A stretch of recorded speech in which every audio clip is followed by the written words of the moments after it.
Tua rádio. Minha rádio. Tua rádio. Rádio, rapaz, minha rádio.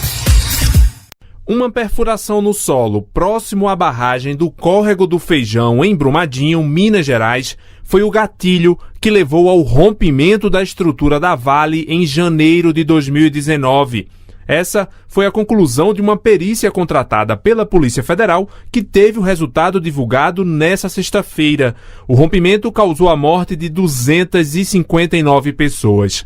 A perícia testou 6 hipóteses, entre elas o aumento da pressão da água interna, detonações de minas próximas e alguma ruptura hidráulica durante manutenções. Segundo o delegado responsável pela investigação, Luiz Augusto Pessoa Nogueira, a barragem rompeu por causa de uma perfuração de uma sonda no solo que já alcançava pelo menos 65 metros de profundidade. Segundo o investigador, a Vale fazia a perfuração para colher informações sobre a barragem, na tentativa de melhorar o monitoramento da estrutura. Porque aquela barragem é uma barragem de 1975, a Vale adquiriu aquela barragem em 2003 e a Vale não tinha, não sei se existia, os registros com o histórico de tudo o que foi feito naquela barragem. Então, os alteamentos, muitas vezes a Vale não tinha o histórico de como foi feito aqueles alteamentos, o material que foi armazenado dentro daquelas seções. Então, a Vale estava querendo fazer um estudo para fazer a análise de tudo isso.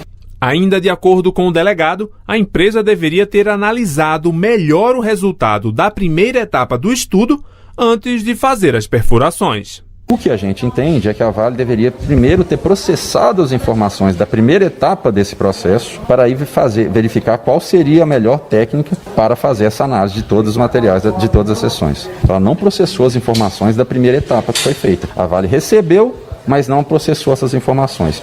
Em nota, a mineradora Vale informou que ainda vai avaliar o teor da perícia para então se manifestar. Agora, a Polícia Federal vai realizar novas diligências e ouvir novos depoimentos para dar prosseguimento à investigação. Em janeiro de 2020, há pouco mais de um ano, o Ministério Público de Minas Gerais denunciou em outro inquérito 16 pessoas por homicídio doloso, quando há intenção de matar. São funcionários da Vale, incluindo o ex-presidente da mineradora, Fábio Schwartzman, e empregados da consultoria TUV-Sud, responsável pelo laudo de estabilidade da estrutura. Até o momento, ninguém foi punido pelo rompimento da barragem de Brumadinho. Da Rádio Nacional em Brasília, Lucas Por Deus Leon. AGU Brasil, as notícias da Advocacia Geral da União. A AGU e outras instituições pedem bloqueio de 26 bilhões de reais da Vale pelo desastre em Brumadinho. A Advocacia Geral consegue bloqueio de crédito de empresa inadimplente que presta serviço ao IBAMA. Seja bem-vindo ao AGU Brasil. Eu sou Daniele Soares. E eu, Renato Ribeiro. Começa agora o nosso boletim diário de notícias. A Advocacia Geral da União, o Ministério Público e a Defensoria Pública pedem o bloqueio de 26 bilhões de reais da mineradora Vale pelo rompimento das barragens em Brumadinho. As instituições cobram o pagamento de indenização pela devastação ambiental e o impacto em atividades econômicas. O repórter Paulo Vitor Chagas tem mais informações. 26 bilhões de reais. Esse foi o valor que a AGU, o Ministério Público Federal e a Defensoria Pública da União pediram que a Justiça de Minas Gerais autorize a ser bloqueado de forma imediata em bens da mineradora Vale. O motivo são os danos socioeconômicos causados ao Estado mineiro em decorrência da tragédia de Brumadinho, ocorrida em janeiro do ano passado. O rompimento de 2 barragens da mina Córrego do Feijão causou a morte de 270 pessoas, sendo que até hoje 11 continuam desaparecidas. Os pedidos de decisão parcial de mérito foram protocolados no âmbito de ações que já tramitam na Justiça Estadual, pedindo a condenação da Vale pelas inúmeras consequências do desastre. O Ministério Público de Minas Gerais e a Defensoria Pública Mineira também são autores da petição. As instituições afirmam a necessidade de que o caso seja analisado com rapidez, uma vez que os danos colocam em risco a efetividade da prestação jurisdicional. O procurador federal Marcelo Coque, integrante do Núcleo de Ações Prioritárias da Procuradoria Federal de Minas, explica o papel da AGU na ação. Bem, a atuação da Advocacia Geral da União nesse caso é como amicus curiae, ou seja, a AGU atua no processo a fim de contribuir com o judiciário, contribuir com as instituições de justiça em prol da solução mais adequada e uma solução compatível e concretizadora com o marco regulatório jurídico. Ao todo, o pedido protocolado nesta semana contempla indenizações que ultrapassam a quantia dos 54 bilhões de reais. Além dos valores contidos no pedido de bloqueio de bens, a empresa pode ser condenada a pagar 28 bilhões de reais por danos morais coletivos e sociais causados pela tragédia. Marcelo Koch explica como foram feitos os cálculos necessários à reparação dos prejuízos sofridos pelo Estado e a sociedade da região. O valor aí pertinente é um valor de matriz de dano que considera a chamada MIP, que em síntese é uma matriz insumo-produto, ou seja, uma matriz que considera as perdas, os danos, as lesões sofridas pelo Estado de Minas Gerais. A petição afirma ainda que a magnitude da tragédia é incontestável, tendo causado enorme devastação ambiental, com reflexos sobre a vida e as atividades econômicas de milhares de indivíduos. Para o AGU Brasil, Paulo Vitor Chagas. Neste sábado é celebrado o Dia Nacional de Combate ao Fumo. Segundo o Instituto Nacional do Câncer, o tabagismo é responsável por diversos cânceres, entre eles de bexiga, de pâncreas, de fígado, de laringe, de estômago, leucemia mieloide aguda, além do mais conhecido, o câncer de pulmão. Os danos associados ao cigarro vão além, causam um grave prejuízo aos cofres públicos. Por isso, a AGU ajuizou uma ação para cobrar das fabricantes o ressarcimento dos gastos. Para detalhar o andamento dessa ação, Daniel Simões fez uma reportagem especial. Pela primeira vez, duas das maiores fabricantes de cigarros do mundo, a British American Tobacco e a Philip Morris International, foram obrigadas a comparecer perante o Poder Judiciário brasileiro como réis em uma ação civil pública que cobra o ressarcimento dos gastos da União com o tratamento de doenças comprovadamente relacionadas ao tabagismo. A ação foi ajuizada pela Advocacia Geral da União em maio do ano passado e também pede a condenação das empresas ao pagamento de indenização por danos morais coletivos. Além das matrizes estrangeiras, também estão sendo demandadas na ação a Souza Cruz Limitada, a Philip Morris Brasil Indústria e Comércio Limitada e a Philip Morris Brasil S.A. Juntas, essas empresas detêm aproximadamente 90% do mercado nacional de fabricação e comércio de cigarros. A apresentação da contestação por parte das empresas representa uma vitória da Advocacia Geral, já que desde julho do ano passado, quando foram intimadas, as fabricantes vinham se negando a receber as notificações em nome de suas matrizes estrangeiras, alegando serem apenas subsidiárias.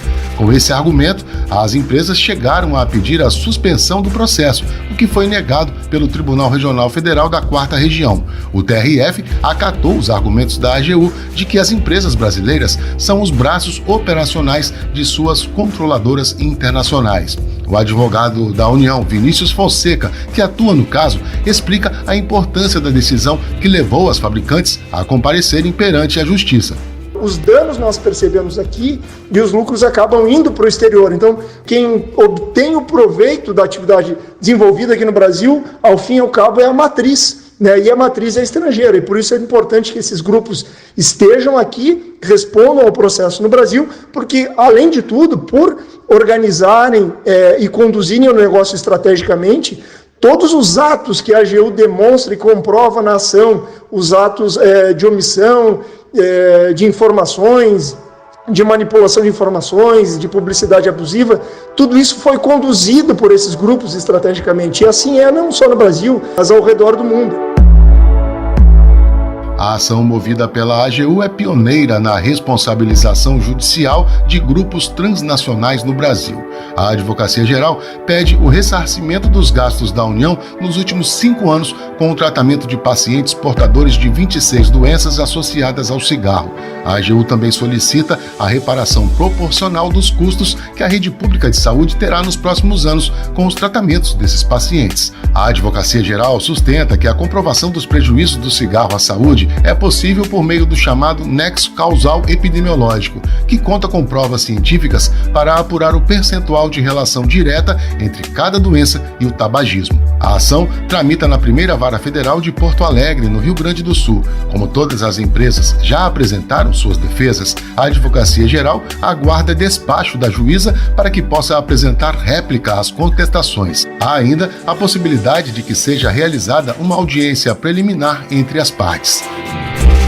De acordo com a Organização Mundial da Saúde, estima-se que o hábito de fumar é responsável por 12% da mortalidade adulta mundial. Há a estimativa de que 100 milhões de pessoas morreram no século XX devido ao consumo de cigarro. Os dados sobre o tema revelam que cerca de 6 milhões de pessoas ainda morrem por ano em razão do tabagismo. Para o AGU Brasil, Daniel Simões. A Advocacia Geral conseguiu na Justiça o bloqueio de créditos de uma empresa que deixou de pagar os encargos trabalhistas aos funcionários.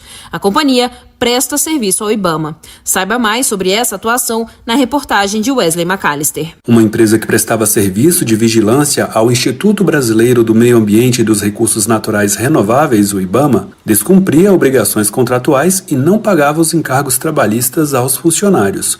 Identificada a irregularidade, o IBAMA, através da Advocacia Geral da União, acionou a Justiça do Trabalho pedindo o bloqueio de mais de R$400 mil de créditos que seriam pagos à empresa para garantir o pagamento dos funcionários.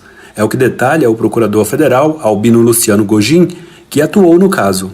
Nós entramos com uma ação exatamente para evitar essa possível enxurrada de ações trabalhistas, né? Porque são dezenas de trabalhadores. Concentramos esse problema judicial numa ação só, movida preventivamente pelo próprio IBAMA, que, enfim, tinha retido valores da empresa, valores contratuais. Por isso, a AGU pediu na Justiça o bloqueio de bens e, na sequência, que autorizasse o IBAMA a usar os valores retidos para pagamento dos empregados terceirizados que lhe prestaram serviços. Como os funcionários continuaram a trabalhar, o IBAMA solicitou o bloqueio de créditos atuais e futuros que seriam pagos à empresa. O Procurador Federal destacou a importância da atuação. Então, houve uma dupla economia, né?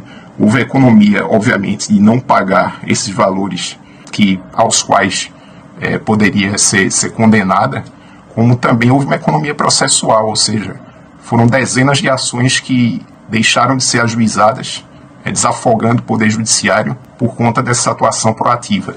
O juiz da 16ª Vara do Trabalho de Belém atendeu ao pedido da AGU e, em liminar, autorizou o depósito em juízo de mais de R$400 mil que seriam pagos à empresa terceirizada. Para o AGU Brasil, Wesley McAllister. Dica da semana. A dica desta semana é do advogado da União, André Alcântara. A sugestão dele é o filme espanhol Adu, disponível na Netflix. Narra a história de um garoto que saiu da África como refugiado para a Europa. E o filme é bem dramático, né? E eu recomendo a todos porque esse problema atual do mundo está deixando milhares de crianças em suas famílias. E de uma forma ou de outra, a AGU também é uma instituição importante para garantir os direitos fundamentais dessas pessoas que estão vindo ao Brasil. Eu recomendo a todos. Termina aqui o programa AGU Brasil. Você ouviu nessa edição? A AGU e outras instituições pedem bloqueio de 26 bilhões de reais da Vale pelo desastre em Brumadinho. A Advocacia Geral consegue bloqueio de crédito de empresa inadimplente que presta serviço ao IBAMA. O programa é produzido pela Assessoria de Comunicação da Advocacia Geral da União. Tem a apresentação de Renato Ribeiro e edição e apresentação de Daniele Soares. Os trabalhos técnicos são de André Menezes e Jaqueline Santos. A assessora especial de comunicação é Ana Paula Ergang. Para ouvir o programa novamente e ficar por dentro das principais atuações da AGU, acesse o nosso perfil no Spotify. É só procurar na plataforma por Advocacia Geral da União. Você também pode acompanhar o trabalho da instituição no site gov.br/AGU. E se tiver sugestões de reportagem, mande um e-mail para a gente, pautas@agu.gov.br. Siga as nossas redes sociais, Twitter, YouTube, Facebook e Instagram. E não perca as últimas notícias. Até segunda. AGU Brasil, os destaques da Advocacia Geral da União.